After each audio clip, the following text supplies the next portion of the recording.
In R2, if I give you 2 points, any 2 points, you can draw a line between those 2 points. And so we say that it takes 2 points to define a line. In R3, I need 3 points to define a plane. You've maybe met this idea before, maybe in your geometry class or just in life in general. We learned that it takes 3 points to define a plane. What we haven't really talked about before now is how you can use those 3 points to write the equation of a plane. And here's how we're going to do that. To start with, imagine that you have a vector coming out of the plane and that it's orthogonal to the plane. It's at right angles. In order for this to work, this vector has to be orthogonal. If it's not orthogonal, then the restrictions aren't sufficient to do what we need to do. But imagine grabbing that vector and sort of pulling it like a lever to one side, or pushing it forward or pulling it toward you. If the vector stays orthogonal to the plane, then the plane is going to have to move with you. The plane is going to have to move with the vector if the two things are going to stay at right angles to each other. I can put the vector at a different position on the plane, and the same thing will still hold. So if we have a vector that's orthogonal to the plane, then that vector essentially defines the plane. If I move the vector, if I tilt it, then it defines a different plane. So if the plane is fixed, then a vector normal to the plane must also be fixed, except for, the point that it's actually sticking out of. But planes are infinite in the same way that lines are. So this plane is, the edges that you see here are artificial. I could put my vector here and it would still be on the plane. So this vector, any normal vector, will define the plane that it's on. It can only be normal to a plane that's at this orientation. Okay, I'm going to set my normal vector off to the side here for a moment. Now, how might I go about finding a normal vector, a vector normal to the plane? And the answer is, I've been given 3 points here. And with these 3 points, I can create 2 vectors. I can pick any of the 3 points as my common initial point for the 2 vectors, and then make the other 2 points the terminal points of 2 different vectors, and I've got 2 vectors in the plane. I know they're in the plane because the points that they gave me with which I've formed these vectors are all in the plane. So if I assume that these 3 points are in the plane, then these vectors must also be in the plane. Now, how do I find a vector that's orthogonal to those 2 vectors? I take the cross product of these 2 vectors, and it will give me a vector that's orthogonal to the 2 vectors. If it's orthogonal to the 2 vectors, then it's also orthogonal to the plane. Let's work through an example. Find the equation of a plane that goes through the 3 points 1, 1, -2. I'm going to call that P. Point Q is 0, 2, 1. And point R is -1, -1, 0. Now, for my demonstration here, it doesn't really matter which of my points is P, which one's Q, and which one's R. But I'm going to label these just so that we can sort of get a bit of a sense of what's actually happening here. What I need to do now is find out what vector QP is and what vector QR is. Once I have those in vector form, I'll take the cross product of those 2 vectors to find the third vector, this orthogonal vector. So let's do QP as a vector. That's going to be the first coordinate of the end point of the vector minus the first coordinate of the initial point of the vector, the terminal point minus the initial point, component by component, right? So I'm going to have the in the order P minus Q. So I'll have P minus Q for the first component, then p minus q for the second component. Remember, that's how we found, how we define vectors based on 2 points. So I'll have p minus q, 1 minus 0, 1 minus 2, and negative 2 minus 1. That's the vector qp. Then the vector qr, I'll do the same thing. That's going to be r minus q. Is that right? Yeah, r minus q. Before it was p minus q, now it's r minus q. So I have negative 1 minus 0, negative 1 minus 2, and 0 minus 1.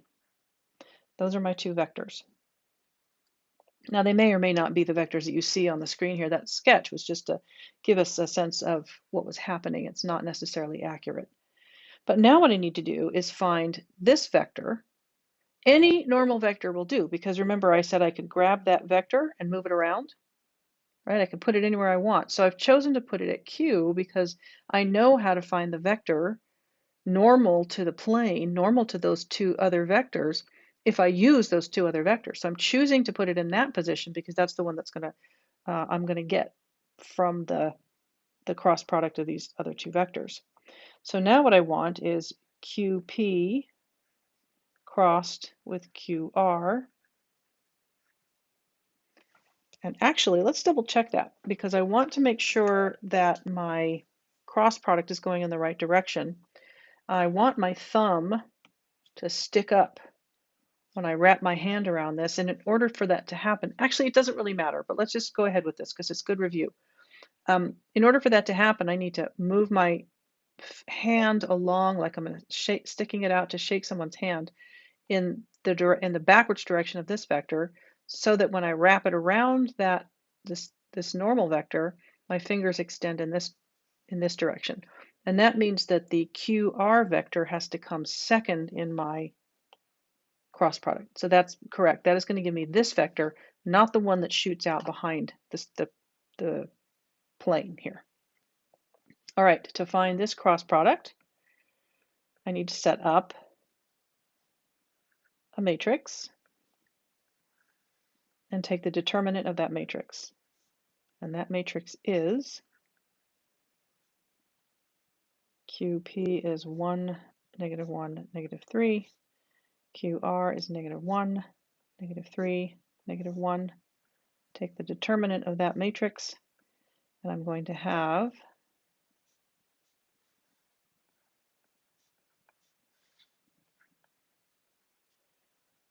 okay, let's see how we get on here. Cross out I, and we get negative 1 times negative 1, which is positive 1, minus positive 9.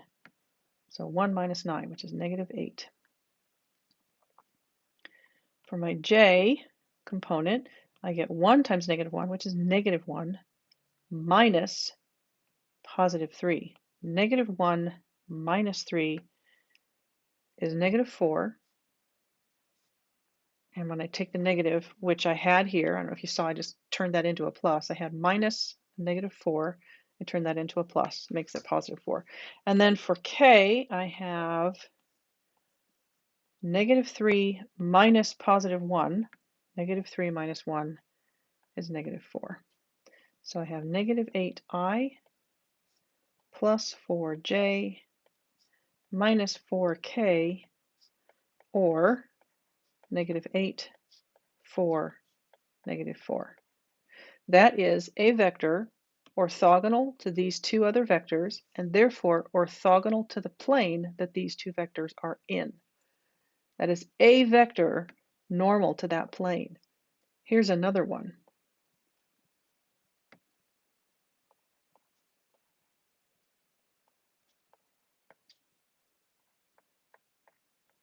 And in fact, that's the same vector, but if I want a different vector that's still normal, all I have to do is scale back. They're not equal anymore. Scale back the vector that I came up with so that it's smaller. Now, that's not a unit vector, but it is a lot smaller. So I can use that one instead if I want. That would be like saying, oh, I'm just going to use this much of that normal vector. It's still normal. Okay, so now we have a vector normal to the plane. We don't know the plane yet. That's the whole thing. We're trying to find the equation of the plane, right?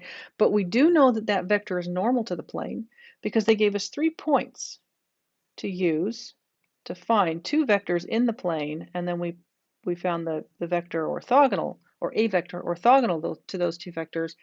And so now we have these sort of two pieces of information. This is one, what's the right color here?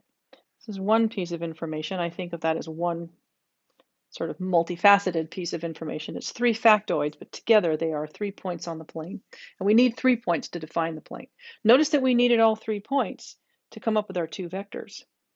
Okay. The really important piece of information that you need now for writing the equation is actually still missing because I haven't provided that yet. The way we're going to represent the equation of a plane is like this. A times x minus x naught plus b times y minus y naught plus c times z minus z naught equals 0. That's a little bit like magic. I haven't shown you where that comes from, but that's a little bit beyond the scope of this class. So I'm not going to take the time to go into the detail of where the formula actually comes from. But I will say that the A, B, and C values are similar to the ones that we found that we used in finding the equation of a line. And that is that the normal vector uses the values A, B, and C. And the x naught, y naught, and z naught is just any point on the plane. I'll call it P, but it could have been Q or R just as easily. So you really only need two pieces of information, the normal vector and one point on the plane. If I give you the normal vector, you don't have to do any of this stuff. But if I only give you 3 points, you'll have to figure out what the normal vector is in order to plug them in, these pieces of information into this equation.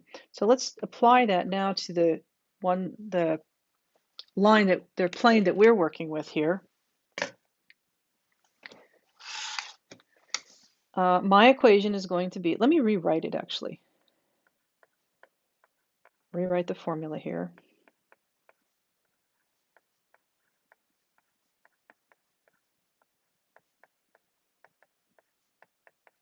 And then I can take the different pieces of information that I found here, like the normal vector or a normal vector. I could just as legitimately use -8, 4, and -4, -8, 4, and -4, as I can use -2, 1, and -1. It's completely legitimate to do that. I just have chosen this scaled back version because it's still normal. It's still orthogonal to the plane. So I'm going to replace a with -2. I'm going to replace b with 1, and I'm going to replace c with -1.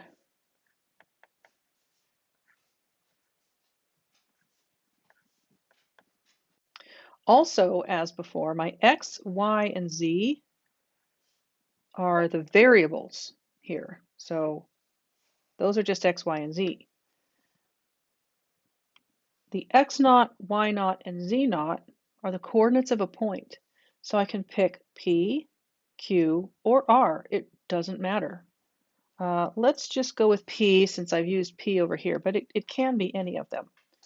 X naught is 1, Y naught is 1, and Z naught is -2. So there are actually multiple correct answers to this question here. This particular one is one of them. Wrong pen.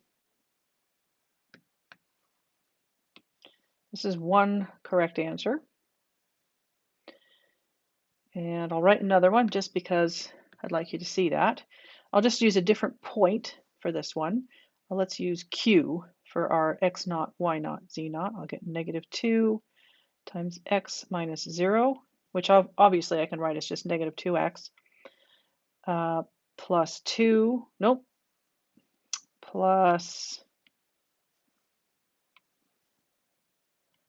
1 times y minus 2, the y coordinate of q, minus 1 times z minus 1 equals 0. That is another correct answer to this question.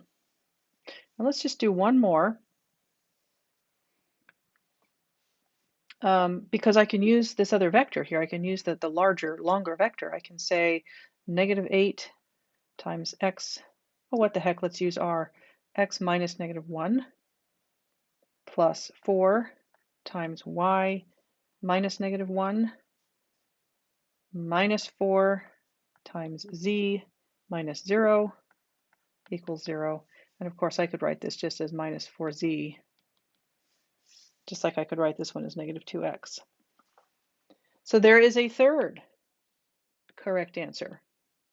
There are, in fact, at least 12. Well, let's say there are at least 6. If you don't count the scaling of this vector, let's just say you always use this vector. You can use this vector with either of these, any of these 3 points. So pick the point you want to use, as long as it's one of the 3 points that you were given, right? Pick one of those points, and that's your x naught, y naught, z naught, and the original vector. That's one, 3 possible solutions. Another possible solution is to use the vector that is going out the other way, right? There's another vector shooting out the other way that is just as normal to the plane as the other one.